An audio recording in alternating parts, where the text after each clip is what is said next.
साथियों,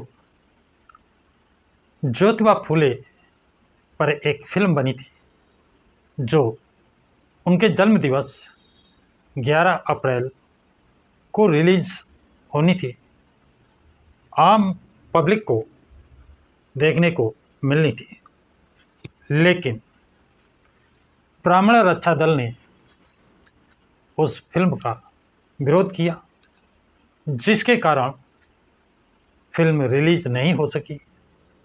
उसमें कुछ सीनों पर ब्राह्मण रक्षा दल ने आपत्ति जाहिर की है। उन सीनों को फिल्म से काटने का उनका अनुरोध है या विरोध है। जब तक वो सीन नहीं कटेंगे तब तक फिल्म नहीं दिखाने देंगे, ये धमकी भी है।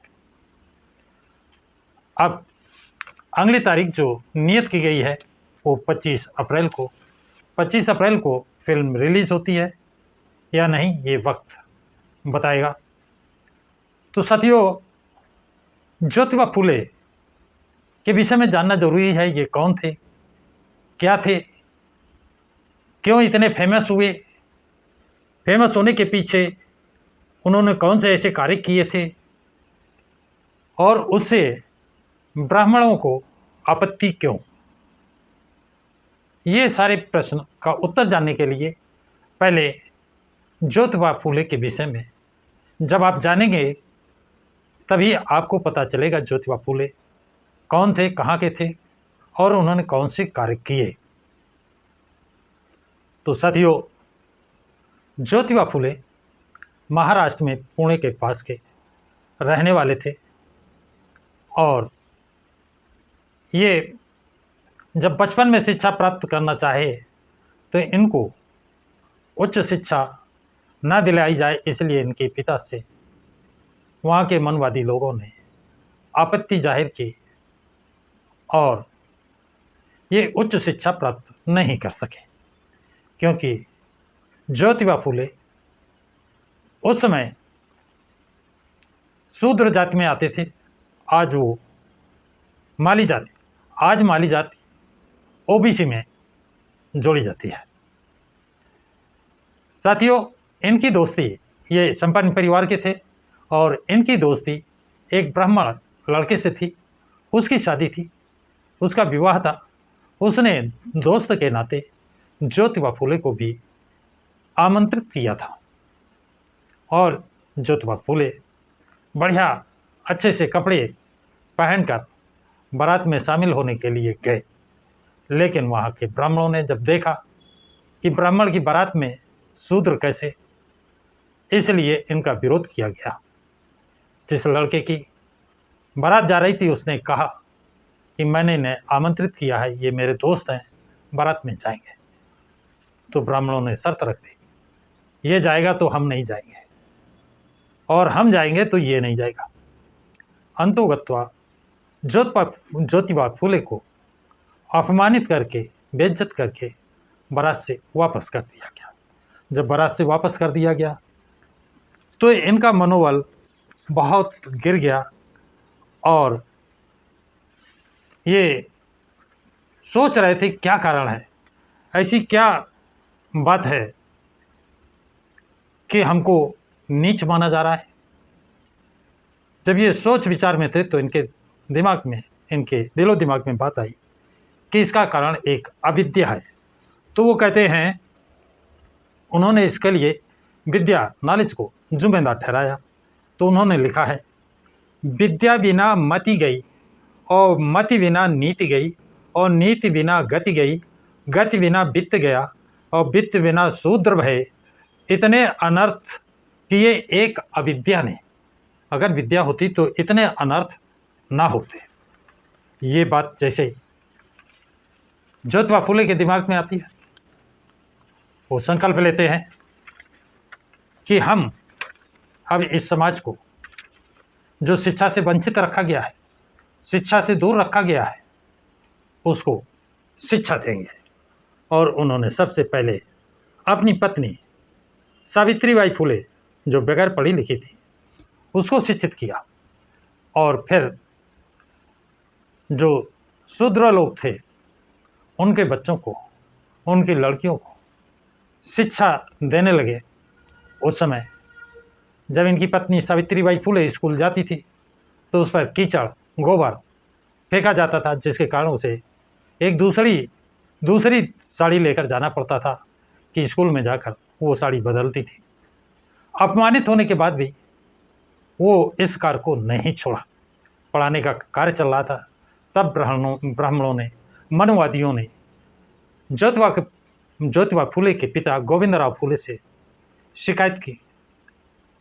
चूँकि गोविंदराव फुले धन संपन्न व्यक्ति थे, उनकी मान मर्यादा समाज में थी, जिसके कारण उन्होंने गोविंदराव, जो इनके ज्योतिराव के पिता थे, उन्होंने ज्योतिराव फुले से और सावित्रीबाई फुले से कहा कि समाज का दबाव है और आप लोग शिक्षा का कार्य बंद कर दें। लेकिन ज्योतिबा फुले ने बिल्कुल उनकी बात मानने को तैयार नहीं थे। अंततः उनके सामने गोविंदराव फुले ने एक शर्त रखी, यदि आप शिक्षण कार्य नहीं छोड़ेंगे तो आपको घर और संपत्ति से बेदखल कर दिया जाएगा। साथियों, ये बड़ी विषम परिस्थिति उस समय ज्योतिराव फुले और सावित्रीबाई फुले के सामने खड़ी हो गई। दो रास्ते थे, एक शिक्षण कार्य बंद कर दें, दूसरा काम कि अगर वो शिक्षा कार्य करते हैं तो उनको घर से निकाल दिया जाएगा और संपत्ति में कोई भागीदारी नहीं मिलेगी। इन विषम परिस्थितियों में ज्योतिराव फुले और उनकी पत्नी ज्योतिबा फुले और उनकी पत्नी सावित्रीबाई फुले ने घर छोड़ना, संपत्ति छोड़ना कबूल किया, लेकिन शिक्षण कार्य छोड़ना उन्होंने स्वीकार नहीं किया, क्योंकि उन्होंने पहले भी बताया था कि शिक्षा के बिना कितना नुकसान किया है। शिक्षा ने विद्या बिना मति गई और मति बिना नीति गई, नीति बिना गति गई और गति बिना वित्त गया और वित्त बिना शूद्र भय, और इतने अनर्थ किए एक अविद्या ने। इसलिए ये सब पाने के लिए विद्या होना जरूरी है, और विद्या तभी मिलेगी जब शिक्षा हो, शिक्षित करें स्कूल हो। जब उन्होंने शिक्षण कार्य न छोड़ने का संकल्प लिया, जिसके कारण पति पत्नी दोनों को घर छोड़ना पड़ा, ऐसे में उनका एक बहुत बड़ा सहारा फातिमा शेख मुसलमान लड़की बनी। उसने इनके रहने के लिए अपना घर दिया, स्कूल खोलने के लिए अपना घर दिया, और घर ही नहीं दिया, सावित्रीबाई फुले के साथ फातिमा शेख ने भी अध्यापन कार्य किया, वो भी अध्यापिका बनी। साथियों, 1848 में ज्योतिबा फुले ने पहला स्कूल खोला, जिसमें सभी शूद्र बच्चों को एडमिशन दिया, पढ़ाने का कार्य शुरू किया। और 1852 में दूसरा स्कूल खोला, जिसमें लड़कियों को शिक्षा का कार्य शुरू किया। क्योंकि मनवादी व्यवस्था के अनुसार शूद्रों को और स्त्रियों को शिक्षा ग्रहण करने का अधिकार नहीं था, वेद पुराण सुनने का अधिकार नहीं था। ऐसी विषम परिस्थिति में ज्योतिबा फुले ने वो कार्य किया जो मनवादी व्यवस्था को स्वीकार नहीं था। अब ज्योतिबा फुले ने एक नहीं, दो नहीं, तीन नहीं, उस समय जब घर से बेदखल किए गए और उनको इतना समाज का सहयोग मिला कि उन्होंने 18 विद्यालय खोले। कितने? 18 विद्यालय खोले। ब्रिटिश सरकार ने उनके विद्यालयों का निरीक्षण किया, उन्हें सम्मानित किया। कोल्हापुर के राजा कोल्हापुर नरेश छत्रपति साहू जी महाराज ने भी अपनी टीम भेज करके ज्योतिबा फुले के स्कूलों से सबक सीखा, और छत्रपति साहू जी महाराज ने अपने राज्य में कोल्हापुर क्षेत्र में विद्यालय खोले। तो वो ज्योतिबा फुले जिनको ब्रिटिश सरकार ने शिक्षा कार्य के लिए सम्मानित किया था, और 1888 में समाज ने उन्हें महात्मा की उपाधि से सम्मानित किया था। उन्होंने सत्य शोधक समाज की स्थापना की थी, जिसमें किसी ब्राह्मण को शादी ब्याह या किसी कर्मकांड में नहीं बुलाया जाए। कहते हैं इस पर मुकदमा भी चलाया गया था और उस मुकदमे में ज्योतिबा फुले की जीत हुई थी। इन्हीं कारणों से बोधिसत्व भारत रत्न बाबा साहब डॉक्टर भीमराव अंबेडकर ज्योतिबा फुले को अपना वैचारिक गुरु मानते थे। तो इन पर जो फिल्म बनाई गई है उसका ट्रेलर जब देखा ब्राह्मणों ने तो उस पर आपत्ति जाहिर की, विरोध प्रदर्शन किया, जिसके परिणामस्वरूप 11 अप्रैल को ज्योतिबा फुले के जन्म दिवस पर वो फिल्म रिलीज नहीं हो सकी, उसका प्रदर्शन नहीं हो सका, जिससे भारत की ही नहीं विश्व की जो जनता देखना चाहती थी वो उस लाभ से वंचित हुई। साथियों, यहाँ एक बात बताना और समीचीन होगा कि ज्योतिबा फुले का कार्यक्षेत्र महाराष्ट्र था, पुणे के पास था, लेकिन उत्तर भारत में वो कैसे फेमस हुए? उत्तर भारत में उनको लाने वाले, उनके कार्यों को प्रचार करने वाले मानवर काशीराम।